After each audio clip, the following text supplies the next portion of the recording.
Hello and welcome back to The Hatch. I'm Rosie Murphy. And I'm Sammy Roth, and this is the podcast where we talk about Lost. As you know, we are in Season 6. We've reached episode 12, Everybody Loves Hugo. This is a great episode. Yeah, I knew how great last week's was going to be, but I'd forgotten how good Everybody Loves Hugo is. I'm really excited to talk about this one. Me too, and we've got Henry Ian Cusick joining us also to share a little bit more about Season 6. Without further delay, let's do it.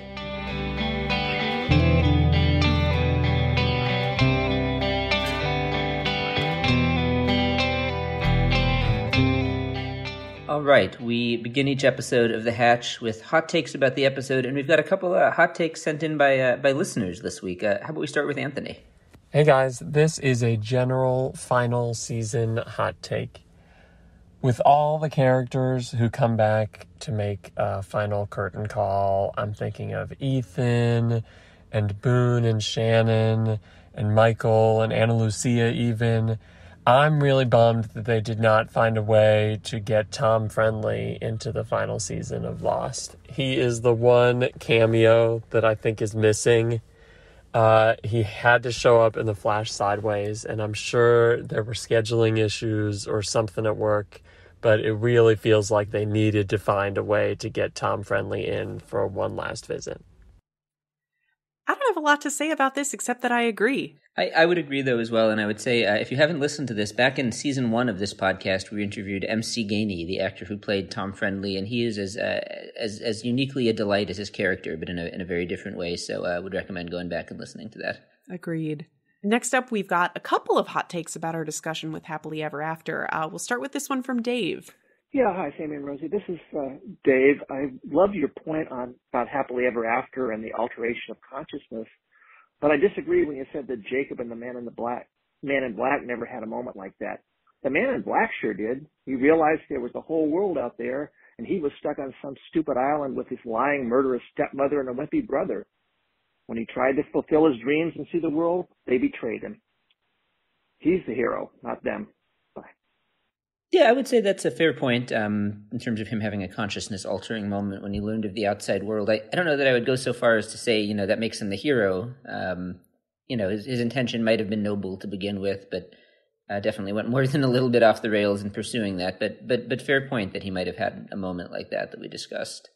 Yeah, I think it would definitely fit the criteria of the strongest emotion he's ever experienced. I don't know that it necessarily sets him on a course of altruism and good. It definitely does not. But, as we see in this episode, Desmond, after his awakening, runs over a man with a car, which is not necessarily in the service of altruism and good. So, yes, it is. He knows there's no consequences to that. He's just trying to wake Locke up. It's all good. He can't die again. We'll get there. We'll get there. Okay. And we've got one more, right? Yes, this is from Megan. Hi, Rosie and Sammy. My name is Megan.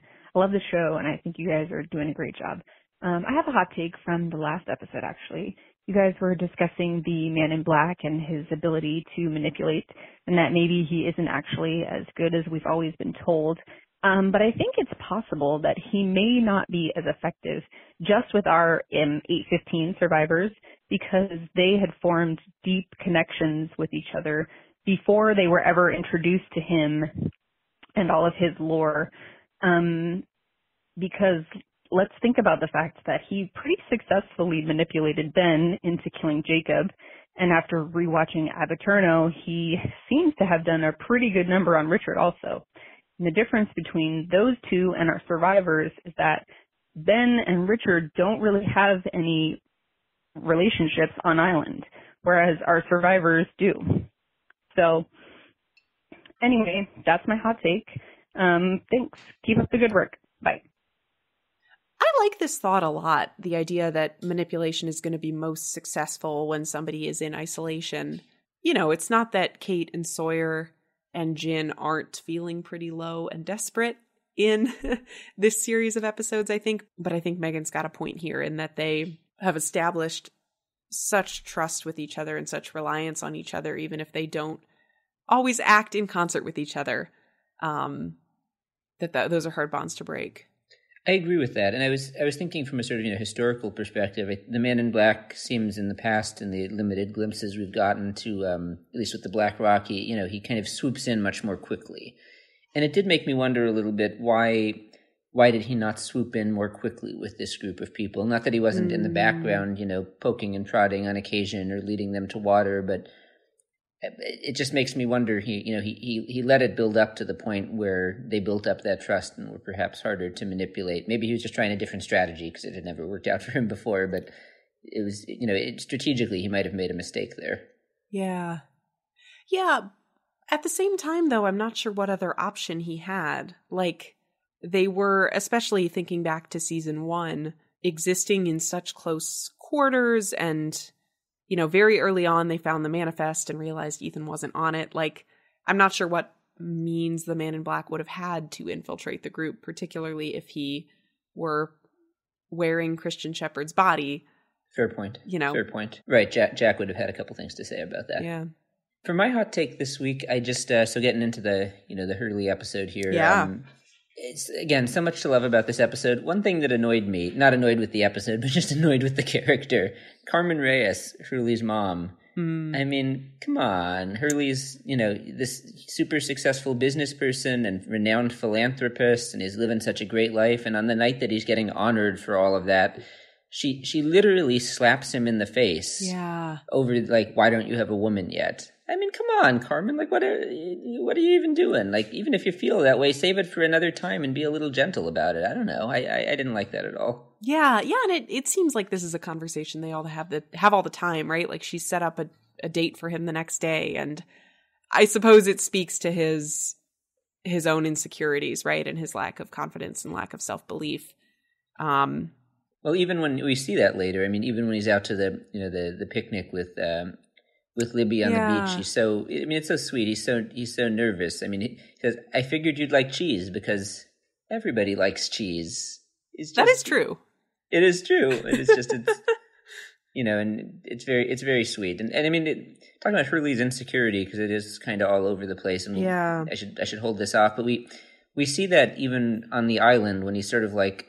I feel like this episode is a little bit of a preview of the, Hurley as the leader role that we're building to at the end.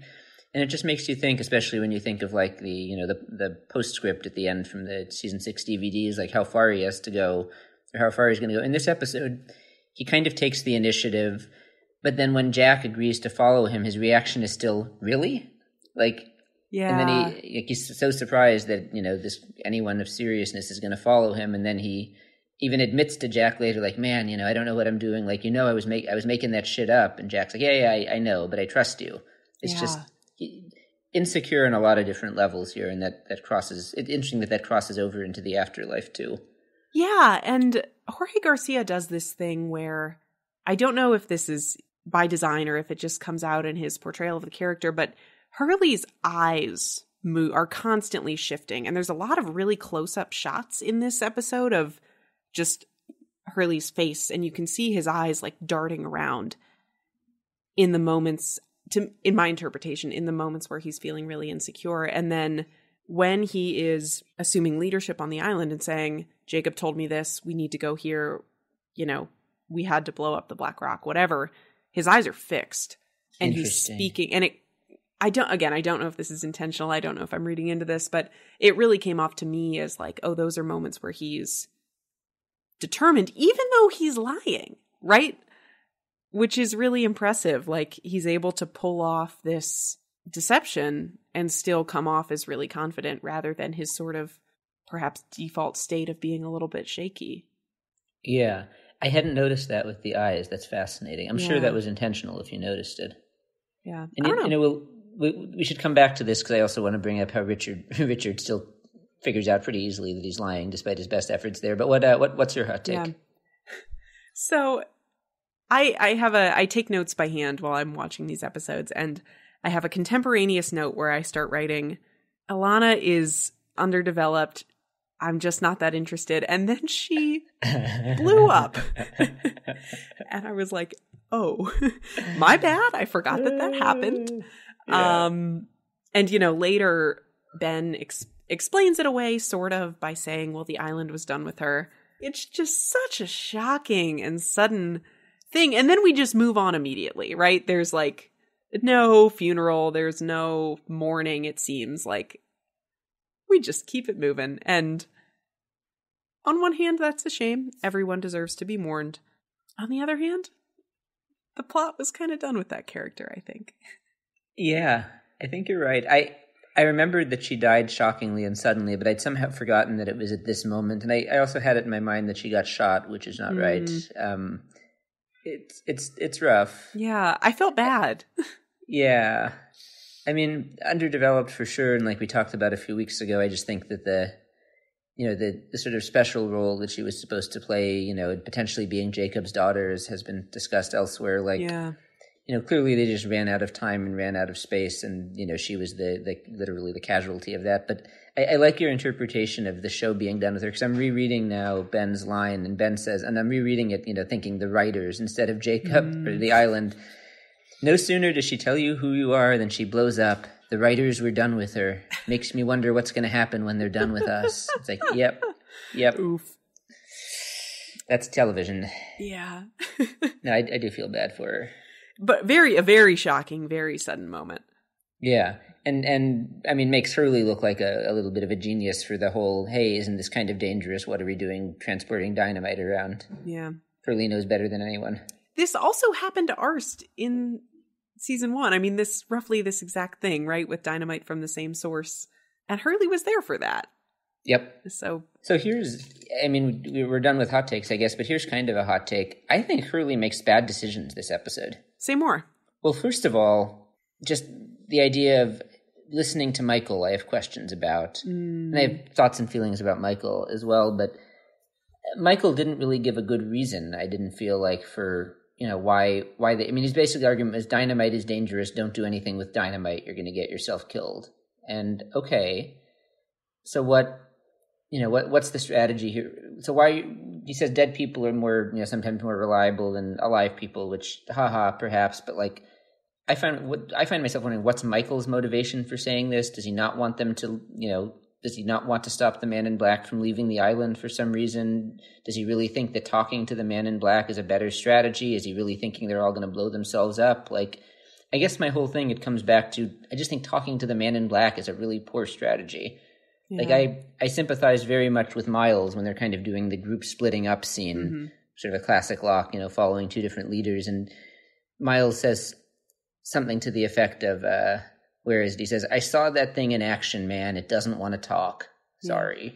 Yeah. And I think he's right. I'm on team Richard here. I don't really know what Hurley thinks he's doing.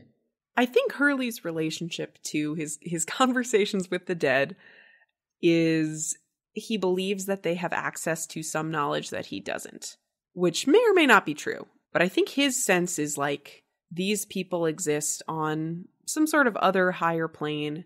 They know things I don't, and they're here to guide me. And I think that's sort of how I interpreted it too. Whether or not that's really what the show is telling us, like, I think that's fair. I agree with that. It may be true that Michael is sort of giving him not cryptic instructions, but like only the very next step, right? Like, don't blow up the plane.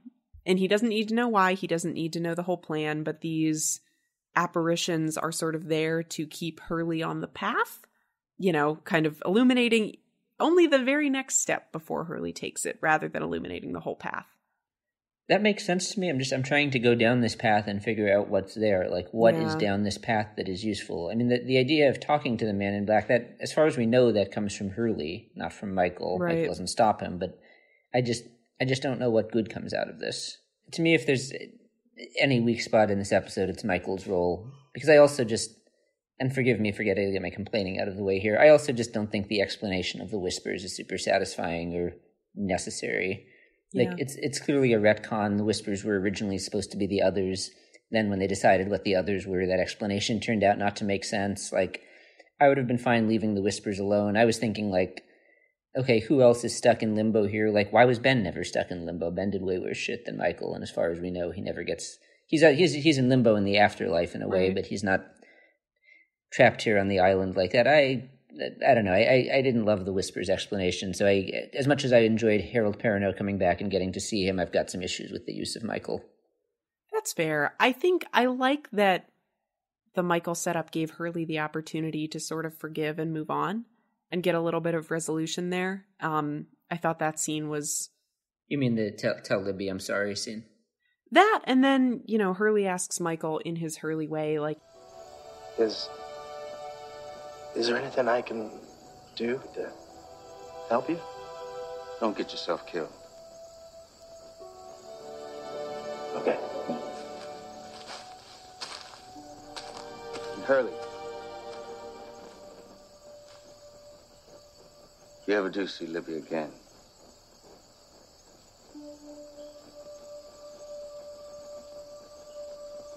tell her I'm very sorry. A lot of this episode is about closure for Hurley, right? Particularly as it pertains to his relationship with Libby that he never really got to start. And this is a way for him to let go of that. A grudge is kind of too weak a word for what I imagine he feels toward Michael. But yeah, this is an opportunity for him to put that to rest. Which I think he probably needs. I mean, this season's all about letting go, right? And I think he needs to let go of that in order to move on himself. I agree. And I feel like as we're talking here, it's making me think big picture. What else really needs to let go is just let go of his insecurity and his underconfidence. And I mean, ultimately, we know he's going to become this very cool, confident, collected leader. And it seems like across the board here, as he's trying to do that for the first time, as he's trying to, thinking back to the early, when he briefly started to form a connection with Libby, and as we see him with her in the afterlife, it's just it seems like it's so hard for him to get beyond the sort of lack of confidence he has in himself. And with a mother like Carmen, and maybe that shouldn't be that surprising, but I think that's what we're seeing the beginning of here in a big way, and it is quite beautiful. Yeah. So it's interesting that you thought Hurley was making bad decisions. I guess I didn't really give any thought to the quality of Hurley's decisions. I think he was very effective as a leader in a way that's like a dramatic departure from what he's been in the past. I mean, I'm not really sure what gives him the confidence to do that, because he doesn't see Jacob. And at the beginning of the episode, I sort of believed that he had, because he was really selling it well. And then, of course, he admits that he was lying. Like, I guess I'm curious about what is driving Hurley to assume this mantle at this point, after so many years of kind of being a follower, more or less. I mean, I think it goes back to what you were saying earlier, that he feels like he's been, gifted or cursed with some special guidance or wisdom here. I think that, after all of this time, talking with Charlie and playing chess with Mr. Echo and, Michael and whoever else, and Lucia showing up, it seems like he's built an awareness of like, okay, whether I like it or not, I've got something here that I need to be able to, share and spread with others. And, probably the scene with Richard and Abaturno had something to do with it, where he was able to not only impart, that sort of beautiful moment between Richard and his wife, but also to, then manipulate Richard, frankly, by sharing Jacob's instruction with him. That's probably the influence of Jacob has something to do with it too, even if he doesn't actually see Jacob here. I think that's kind of all coming together. Yeah, I think all that makes sense. Yeah, I mean, I don't know. I certainly don't mean to, criticize Hurley. I think he's trying his best, and he really feels like the sort of pacifist course of action and not blowing stuff up is the right way to go. Maybe hindsight is 20/20 for us, but I think the show unfortunately proves him wrong about that. Yeah.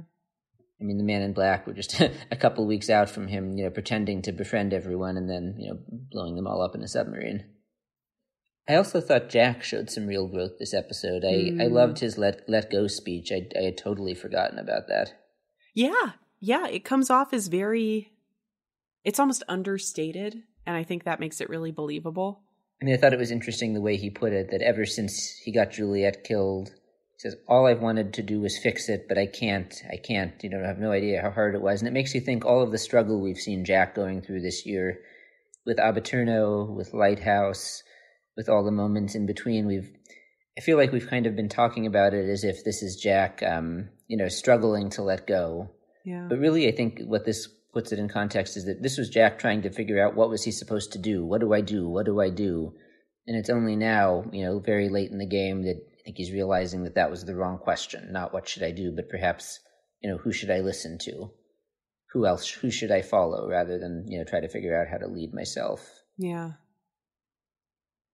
Yeah, I think that's a good point. The answer to what should I do is you, Jack, do nothing.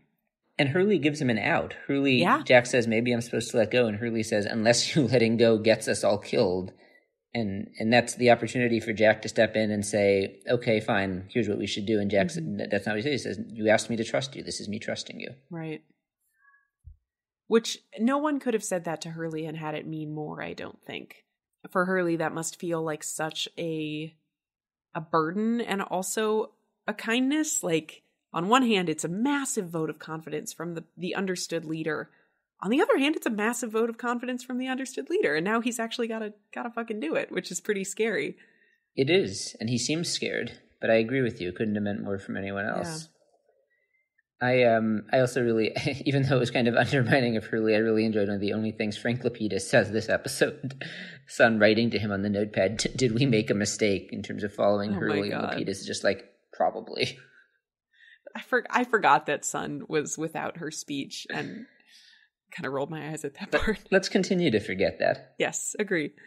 The other thing that I just I think even as much as I loved the Hurley story, to me the highlight of this episode, the 3 scenes between Locke and Desmond, or the Man in Black and Desmond, I thought those were incredibly well written and incredibly well acted, and just such taut, tense scenes. I wish there had been more of them.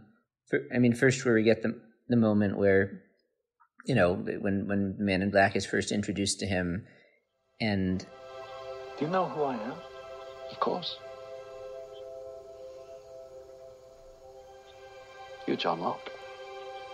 Then we've got the conversation about Desmond being down in the hatch, which had the amazing dialogue. Locke says, and here you are back for more after pushing the button for 3 years. If I didn't know any better, I'd say the island has it in for you. It's just, the whole dialogue of Desmond. Do you know better? Excuse me?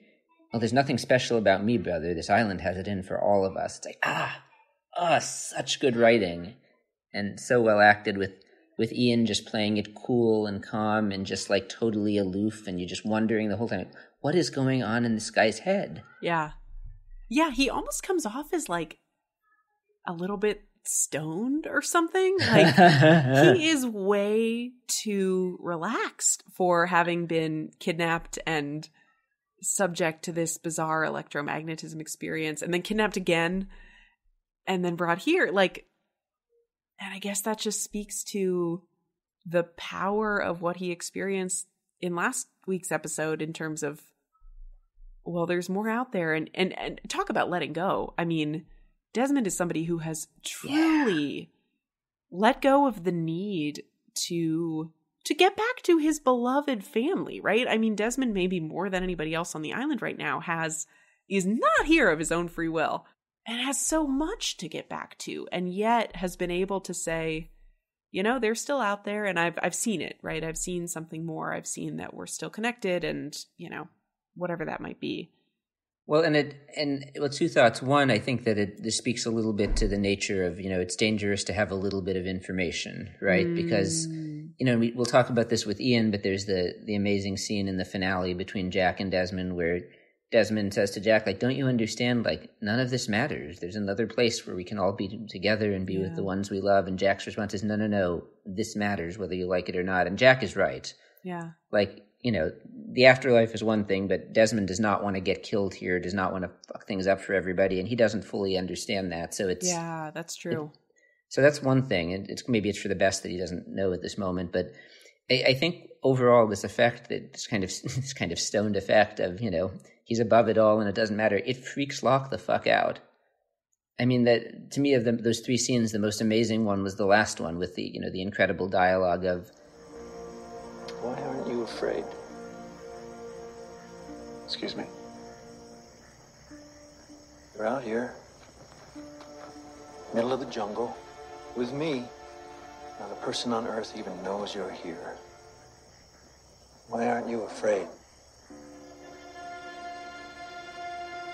What is the point in being afraid?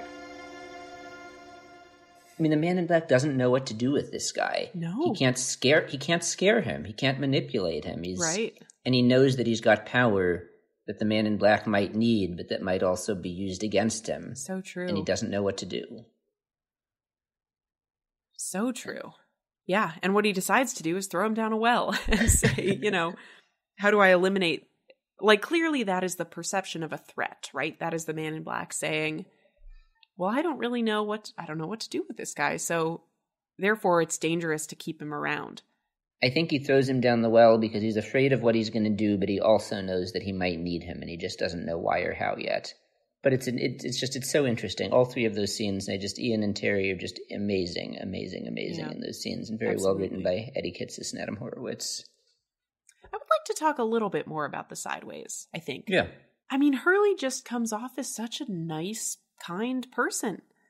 Like, which of course he is, and we know that to be true about him, but gives Libby the time to try to, he really genuinely hears Libby out and says, I don't have these memories, but I don't, I'm not going to dismiss you out of hand just because you do. And then of course he is able to wake up and get a couple flashes of it when they, are finally able to go on their beach picnic date, which is so warmed my heart. Oh yeah. I mean, the vulnerability that both of them show, and just, I got total goosebumps when Hurley started to remember, when he got his flashes. That's the first time we've really seen that. Yeah. And it gave me chills. It was amazing. Yeah. Yeah. And he seemed so receptive to it, which I think is a departure from what we've seen from other characters in the Sideways. Like, again, like he heard Libby out pretty significantly when she described what she was remembering. And that just shows, I think, such an open-mindedness, an expansive view of the world. Like, I like to think that if someone came to me and said, boy, I've got some really weird memories of us together on an island, I would be similarly open-minded. And maybe that's what makes Hurley the leader that he ultimately is like he is truly like the opposite of single-minded. If we think of Jack as having blinders on and focused, and John too, having blinders on and focused on the outcome that they believe to be right, like Hurley is truly kind of a sponge who is open to all types of information. And I wonder if that's ultimately what makes him good at this. Wow. That's interesting. I like that theory about what's going to make him a good leader. I like that a lot.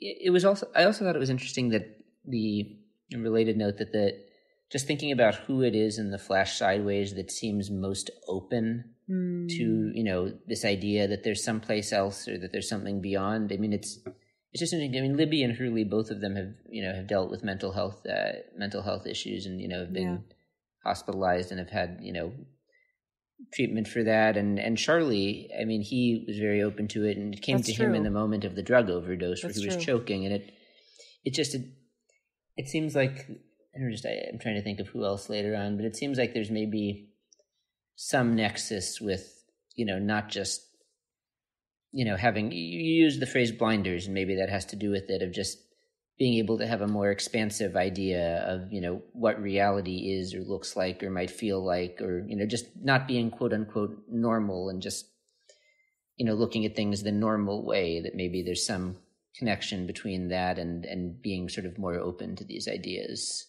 Yeah.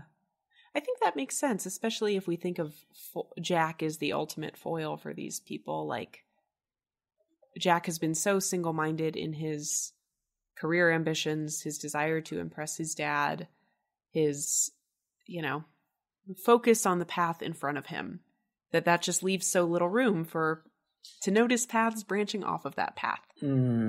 And that's a fine way to be, but it's very, very different from who Hurley is, I think. Agreed. And as you said, it's limiting. Yeah. I mean, you don't see the other path branching off. And I mean, it's taken 6 years on the island for Jack to see maybe there was another way to do things besides the way I was doing them. Just trying to, figure out how I could fix everything all the time. Right. Hurley probably would have gotten there a lot faster.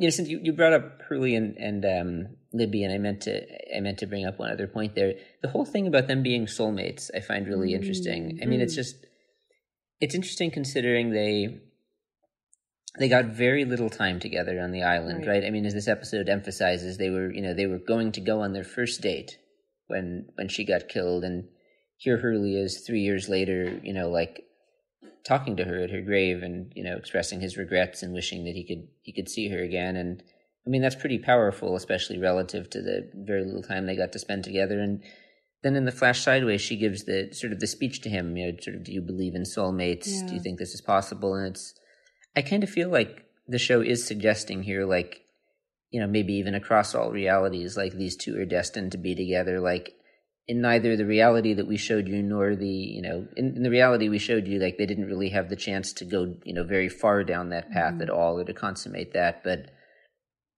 it sort of seems like the suggestion is really these two were meant to be together, like, and maybe this is beyond, because we talked a few weeks ago, maybe in one reality it's Jack and Kate, maybe in another it's Sawyer and Kate, maybe in another it's Jack and Sawyer, who knows? But it seems like the suggestion here is Hurley and Libby, like maybe we didn't get a chance to see it, but maybe that one's across the board. What do you think about that? Am I overreading? I think it perhaps says more about Hurley and Libby as individual people than it does about their like status as soulmates. Like I think about Sun and Jin as sort of a foil to this, who, if the show is going to make an argument for soulmates, I think it's that. Sun and Jin obviously, love each other very deeply and sort of go to the ends of the earth for each other. But, I feel like so much of the Hurley and Libby story is about how Hurley learns to see himself and how he learns to feel about himself, not just about this other person. Like Libby taking a romantic interest in him is such a transformation for Hurley in terms of just like not hating himself. When we think about Carmen, his mother, as being kind of the voice of that. And Libby is the person who is able to get him to see himself in that light for the first time. Which is sort of beautiful and valuable, but I think Hurley's awakening is more about that than it is about sort of like an undying devotion to this person. Which I don't actually love that much because it really kind of instrumentalizes Libby. Like it makes her just a plot point in Hurley's life rather than a full character in her own right. But Libby is not developed as a full character in her own right at all. She dies well before she has the chance. She never gets a flashback episode. So, yeah, I don't know. Yeah, I mean that's a totally fair and good interpretation. I think for me, I was trying to trying to rationalize their connection to myself a little bit, because it's like, for the great meaning that the show seems to ascribe to them, we really don't get to see very much. I mean, there's just not much there, right? Like neither of them has that much to build on here besides what you just said, which is that, Libby, helps Hurley see himself in a little bit of a better and more confident light. So when she started talking about soulmate, I kind of latched onto that, like, maybe even if they didn't really have a chance to build that foundation in the, the reality that we see, that maybe there are other timelines or other realities that they're both, in a way drawing on here, even if they don't know that. I'd like to think that, realities where they really got more time together, but that's, maybe that's an optimistic reading. Yeah. We also don't really get to know what is going on with Libby, internally, emotionally. Like, she doesn't really get an interior life at all, so we don't know. It's possible that Hurley is sort of helping her see herself in a new light for the first time, and that's part of why they are, meant to be together, if that's the phrase you want to use, is because they are able to help each other, develop in that important way. I would like to think so. Yeah, me too, but we don't get to see that on her end. We don't. One last thing, jumping all the way back to our listener Anthony's hot take. Pierre Chang opening this episode. First words that he spoke. Yes. I mean, you would know that voice anywhere, right? I just loved. And he's not playing an important role. He's, some philanthropist introducing another philanthropist at a dinner. Hurley's not going to think about this guy after he leaves this space. And yet they went to the trouble of bringing back Francois Chow. And I just thought that was a delight. That made me really happy. I loved it as well, and I love that, the episode opens with his voice, and it's a minute before you get to see him, but the whole time, like, wait, that's Pierre Chang. That's right? Pierre Chang. Right? No, it's so great. And it's set up, it is set up for the finale, because he's, like the director of this museum or whatever, and they're going to bring him back for the charity gala at the end, introducing Drive Shaft with Daniel Faraday, which is a lot of things, but I love the placement of him here, and the use of him for this season. And he said, episode title, he says, in a world of conflict and strife, there is but one fact we all can agree upon. Everybody loves Hugo. And you know what? He's not wrong. Who doesn't love Hugo? Even in the original timeline, everybody loves Hugo. Should we play part 2 of Ian Cusick? Yeah, this is our second consecutive episode playing this conversation with Ian Cusick, who of course played Desmond. We kind of start in the middle of the conversation where we were already pretty deep into some conversation about alternate realities and what they might be. I will note that in Everybody Loves Hugo, Hurley actually uses the phrase alternate reality. And that really jumped out to me. Did you notice that? I did not. When did he say that? I got the transcript. Oh, yeah, he refers to, it takes a lot of guts to go up to a total stranger and tell them you know them from some bizarro ultimate universe. There you go. Yeah. So we'll continue talking about that with Ian and then get into some other stuff too. Well, how do you feel looking back at that? I mean, obviously they had their own explanation at the end in the finale about what was going on, but when you think back to you say you're into alternate realities, what do you make of it? I mean, how do you feel all these years later? Well, I'm a bit embarrassed to tell you my true thoughts on alternate realities.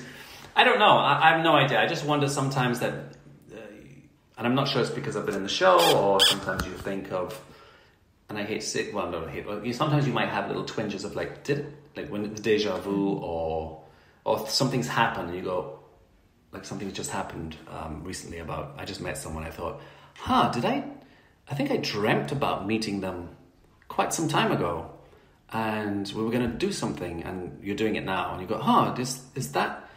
There are things in life as you get older. I don't know if you experience this, or either of you guys are into this, where you where things like that pop up more often. No, am I alone? Help me. I don't know if this is the same that you're describing, and not that I had really planned to bring this up on the podcast today, but I definitely have these experiences. Rosie, I think I've probably told you this every couple of weeks, where some word or phrase or moment just suddenly seems like incredibly reminiscent of something that came before, and I try to think of what it was, and then I get real dizzy for a second, and then it just vanishes from my mind entirely, as if, how was it there and then gone? What did that remind me of? And it drives me crazy, and I've never been able to figure it out. Yeah, I have that a lot with dreams, people I dream about, people. A lot of it happens that to me a lot. So I sometimes think, that's my other. And sometimes in dreams, I've died in my dreams where and I go and I think, that's just probably my alternate reality self died in his reality, and so I think maybe we have a certain amount, and I'm sharing way too much with you. Well, and it's always interesting to think about who we would have been if certain things had gone differently in our lives, right? And if you hadn't met just this that person, 1 degree, 1 degree of, and how exactly, and that's really how many manifestations are there? Gazillions. They say that about the Earth. There are so many other realities where the Earth is not, and it's just like that one out of 50 million trillion that. I mean, why is that one? My thing is, why is one reality more important than the other reality? How can one reality be the most important reality?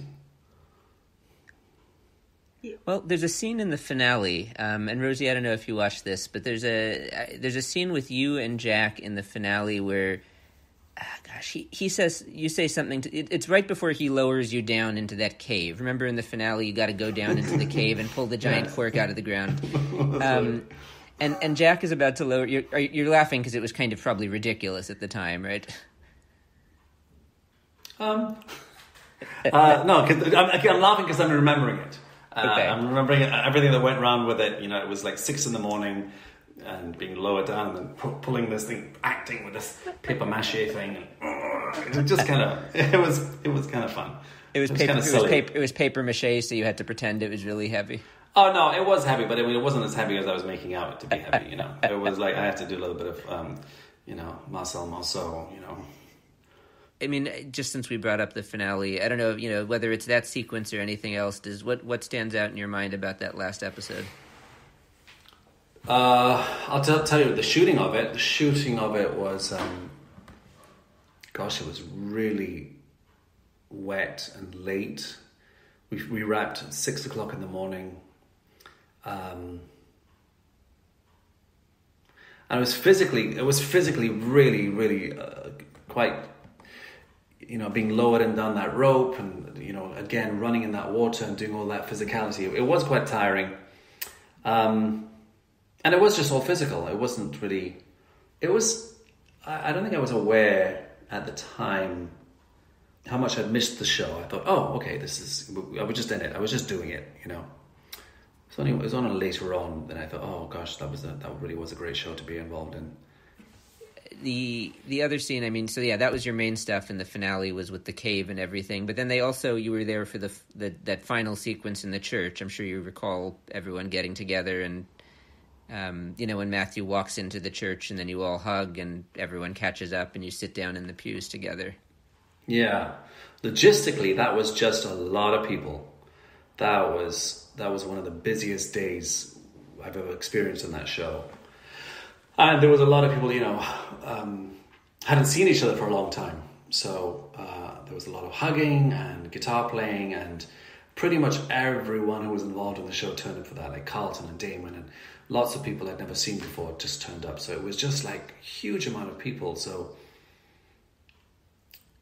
my family was there, my wife and my kids, and a lot of people had brought their families that day.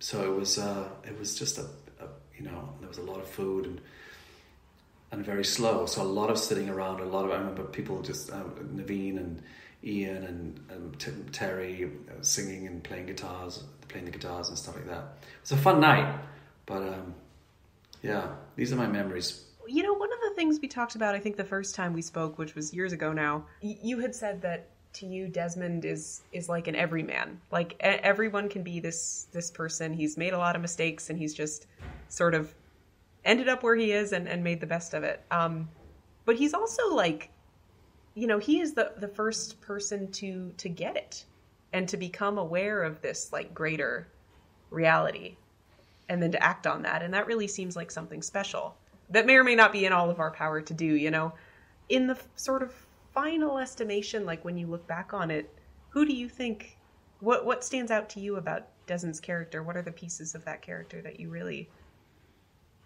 kind of carry with you? That I've always thought he was an everyman character, that he wasn't a great man. He was someone we could all relate to. Yeah. Thought, I can see myself having lots of odd jobs and just like pottering along and then, and then all of a sudden in this really bizarre situation that you have this electromagnetic something that I'm not. It's almost like, oh my gosh, I have the I'm immune from COVID. Yeah. And my blood can, it's like, oh, but I've just been this dude who's just been hanging out, right? So he is an everyman, but he has this one thing that he can do, and then given the opportunity, he does the noble thing and tries to wake everyone up. But he's always had he's got a good heart, and I think he's always all his actions and have always been always noble. He's always done what we hope we would do in that situation, which we would all do to the best of our abilities, whether we succeed or not. So I think he's always had that kind of, and that's what I mean by the everyman. We go, nothing special, but if I was this is what I would do. I would do the right thing. I think he always aims to do the right thing. Yeah. So I definitely think it's a character that we could all aspire to be more like. We don't need to be geniuses or be the fastest or best at anything, but we could all just do the right thing when it matters. Or just do the right thing, even when it doesn't matter. Right. I was going to say, tell me if I'm remembering this wrong. I seem to recall that the first time we talked, you had mentioned that you had played Jesus recently, and that there was some element of that you were trying to bring into the character as well. Yeah, just prior to the show, I had played Jesus, and when I auditioned, I thought I was carrying something of that to this role when I auditioned. My audition scene was the you can lift it up, brother. You know, the scene where with Jack and I'm saying lift it up, and I thought I was, you know, his ankle is sprained when you could just lift it up, but I was obviously saying lift it up in a different way. You just So I guess I just thought, oh, there's some religious stuff going on here. Is he an angel? So I always thought Desmond was an angel, and I remember saying that to the writers early on, and they went, okay. But yeah, I always played it. I always thought there was something about Desmond that was like, you know, a little bit religious. I mean, and interestingly, after he did go up to the monastery after that, so you know. Well, it's interesting because that is sort of where the character ends up, right? I mean, he is sort of the person carrying the message, all these other people, and waking them up and awakening them to this higher sort of reality. I don't know. Yeah. I think there's something there. Well, we can just say there is. Yeah, I mean the scene that made me think of it, and I mean I think the everyman and the religious. I'm neither a Christian nor a theologian, so I don't know to what extent Jesus qualifies as an everyman or not. But the scene that made me think of your having told us that is at the beginning of the finale. You're taking delivery of the body of Jack's father, Christian shepherd, at this church. Oh wow! The gentleman delivering, and you're with Evangeline in that scene, and she kind of jokes like, "You're kidding! This guy's name is Christian Shepherd. Isn't that kind of on the nose?" Which it is, but when you take delivery of the body, the guy says to you, because you're at a church, he says, "What are you, a priest or something?" And you kind of smile and you say, "Or something." So I think there's, I don't know if that was, that angelic thing was in your head at that moment, but it kind of seems like it must have been. Yeah, gosh, I don't know. I mean, who knows? Because I know that Damon and Carlton listen to pretty much every theory out there, and who knows what tickles them and goes, hey, well, let's just throw that in there. Let's just put that in the stew, because they do that. I mean, I remember talking to a Carlton, and he said, hey, have you seen this theory on the internet? And he was in the fuselage or something, and I was going, wow, that's amazing. So they listened. They read everything, and I don't know how influenced they were by these by the fans. So maybe me saying stuff like that, because they would ask some bizarre questions in interviews, like, what's your favorite play and stuff? And I would say Oedipus, the whole thing about fate and destiny. I love that, and then it comes up in the show. You go, okay. So it was always like, I always felt they're always fishing. They're always looking for stuff, or they were, I don't, anyway. Interesting. Shout out to the Fuselage. I remember that website back in the day. Yeah, I jumped on that. I think we were all the actors were on that for a second. Responding to fans, and then it just got too much, and it was like, oof, no, it's crazy. The last season of Lost and the finale especially turned out to be pretty controversial. I mean, some people really loved it. Some people, the ending especially, really hated it. I mean, we're big fans. But you what? Right. Yeah, the ending. What I guess I'm just curious. What did you make of all the sort of reaction to that and the noise and the fact that it was so divisive? I mean, did you ever pay any attention to that, or does that do you have any thoughts about that? I'll be honest with you. When I read it, I wasn't. I remember reading it, and I think you hear this from most of the actors. Like, I know Jorge had a really strong reaction to it, where he wept, he cried. He loved it. Whereas I didn't. I was like, that's it. Surely there's more story there. So I get it. Even amongst the cast, we were a little bit divided about the ending. Of course, we're all going to say that I love the show, and it gave me a great career, and I love the whole journey. For me, it was always the journey, and not the ending. And it was just a terrific weekly episodic television show that brought so many people together, and the legacy is that we're still talking about it. People still talk about it. People still, I was in a steam room the other day, and just yesterday, and this guy says, "Hey, Lost," and what's the ending? And they still want to talk to me about it. And I'm like, oh man, I'm the wrong person to ask about that sort of stuff. But it has, as a show, it has a great legacy, right? That people still want to talk about it. And the whole divisiveness of the ending is still something that people talk about. And the people that I have spoken to, they said they hated the ending. They watch it again. They go, you know what? I was wrong. The one other thing I'll ask you about the finale before we cut this off, the ending of your character on the island and sort of the real time story is that Ben and Hurley pull you out of the hole and you're unconscious. I don't know. I mean, I'm sure you weren't really unconscious filming it, but your character's unconscious, and they. I was on Xanax. I'm just taking too many Xanax that day. They both, just write that